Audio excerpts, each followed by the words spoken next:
TV9 के मंच पर आप तीनों लोग AIMIM आदिल हसन साहब बड़े चर्चित चेहरे हैं, जोरदार तरीके से बोलते हैं, अपनी पार्टी का पक्ष रखते हैं। तो देखिए, इनसे मिलने TV9 पूर्णिया पहुंच गया। शुक्रिया शुक्रिया सर, दिल्ली से आप सीमांचल आए, सीमांचल में आपका इस्तकबाल है। Thank you. हमारे साथ आलोक जी हैं, प्रोफेसर आलोक जी RJD का पक्ष रखेंगे। आपका भी बहुत स्वागत है TV9 के मंच पर। और हमारे साथ राजनीतिक विश्लेषक के तौर पर पंकज भारतीय हैं।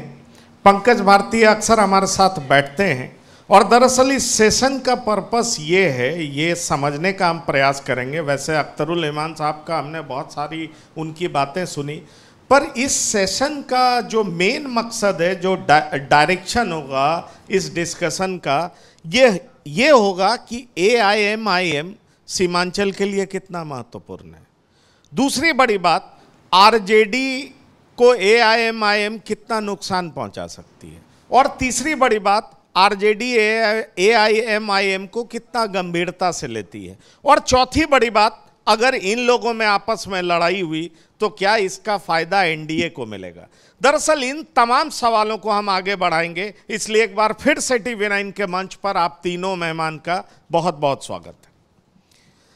देखिए, सीमांचल आए और AIMIM की बात ना हो तो मुझे लगता है ये बेईमानी होगी। आपका बहुत सारा सवाल रहता है, बहुत सारी शिकायत भी थी और जगह हमारे नेता क्यों नहीं हैं, पर देखिए सीमांचल में तो जहां हमें नज़र आता है कि आपकी ताकत है, आपके नेता भी थे और आप भी हैं। शुक्रिया शुक्रिया। बड़ा सवाल आपसे ये है, आपने खूब जोर लगाया RJD आपको साथ ले ले, RJD ने तो आपको साथ लिया नहीं। अब सवाल ये है कि आप NDA को हराने उतरेंगे मैदान में या RJD से चिढ़कर RJD को हराने उतरेंगे मैदान में। आप किसके दुश्मन हैं? क्योंकि RJD कहती है आप BJP के B टीम हैं और BJP कहती है कि आप कम्युनल फोर्स हैं। दरअसल आप हैं क्या, ये बता दीजिए। हमारा लक्ष्य है सीमांचल के साथ इंसाफ करना। बैरिस्टर असदुद्दीन ओवैसी साहब 16 अगस्त 2015 में आए थे। उसके बाद पहली बार सीमांचल डेवलपमेंट बोर्ड की बात हुई थी और उन्होंने पार्लियामेंट में भी प्राइवेट मेंबर बिल लाया। पहले दिन से हमने पूर्णिया एयरपोर्ट की बात की, सीमांचल डेवलपमेंट बोर्ड की बात की, सीमांचल इकोनॉमिक पैकेज की बात की, सीमांचल को विशेष अधिकार देने की बात की। हमारा पहला महत्व है कि सीमांचल के साथ जो 75 साल में नाइंसाफ़ी हो रही है, उस नाइंसाफ़ी को दूर किया जाए। हमारा RJD से कोई दुश्मनी नहीं। UPA 1 UPA 2 में हम थे साथ में, लालू जी बैठते थे, डॉक्टर मनमोहन सिंह साहब बैठते थे, सोनिया जी भी बैठती थी, पूरा UPA था। न्यूक्लियर डील में जो बैरिस्टर असदुद्दीन ओवैसी साहब ने वकालत की, पूरी दुनिया ने देखा। अभी उपराष्ट्रपति का चुनाव हुआ, कांग्रेस ने, रेवंत रेड्डी साहब ने बोला, हमने साथ दिया। और जब भी 5 साल में अख्तरुल इमान साहब को, MIM के MLA को जब भी साथ विपक्ष की जरूरत पड़ी, स्पीकर चुनाव में, उसके बाद कोई बिल में, अपोजिशन में, हमने साथ दिया। हम RJD के दुश्मन नहीं हैं। RJD जो समझे उनका सोचना है। हमारा एक लक्ष्य है कि 2005 से लेकर 2025 आने वाला RJD भाजपा जदयू को नहीं हरा पाई। 2009 में लोकसभा नहीं हरा पाई, 2014 में लोकसभा नहीं हरा पाई, 2019 में तो एक भी सीट RJD जीत नहीं पाई, 2024 में भी नहीं हरा पाई। तो जब आप हरा नहीं पा रहे तो आप क्यों दम भर रहे हैं? मिल के लड़िए। हमने गोपालगंज लड़ा, कुर्नी लड़ा, इमामगंज लड़ा, रानीगंज लड़ा, 2 लोग लड़े तो RJD भी हारी, हम भी हारे, भाजपा को फायदा हुआ।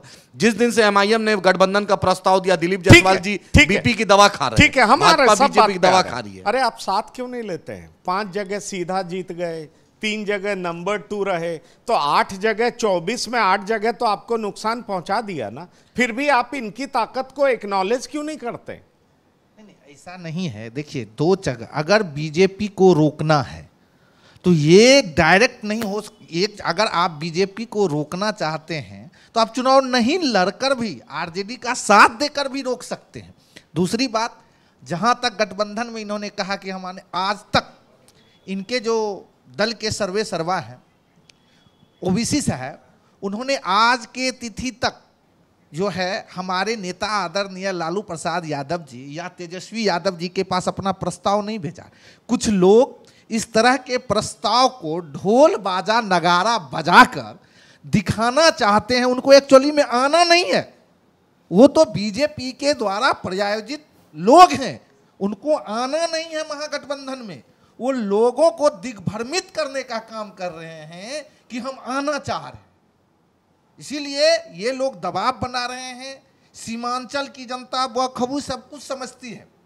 देखिए कभी कभी किसी किसी दौर में ये लोग पिछले चुनाव में वोट काटने में कुछ जगह जो आप बोले कि 5 जगह चुनाव जीते, 3 जगह तीसरे नंबर पर अरे रहे। कुछ जगह पे नहीं, 24 में से 8 में तो सीधा हरा दिया आपको, 5 जगह जीत गए ये। बाद में भले ही आपने 4 लेके उड़ गए आप, वो अलग बात है, पर 24 में से 8, 33%, बहुत बड़ा संख्या होता है ये डायरेक्ट। अगर इनडायरेक्ट की बात करूं तो और संख्या ज्यादा हो जाएगा। बड़ा सवाल ये है कि ये ढोल नगाड़े बजा के भी गए तो आप इनका साथ तो ले लेते। आपको जिनका साथ चाहिए होता है उनको आप 7 समंदर पार खोज लेते हैं, और ये ढोल नगाड़े बजा के भी गए तो आपने इनका साथ नहीं लिया। क्यों? अभी इनसे डर किस बात का है? नहीं, आपका वोट खा जाएंगे क्या? नहीं नहीं, हमारा हम जो है आप जान लीजिए कि आदरणीय लालू प्रसाद यादव जी का मात्र एक उपदेश है कि सांप्रदायिक शक्तियों को उभरने नहीं देना है।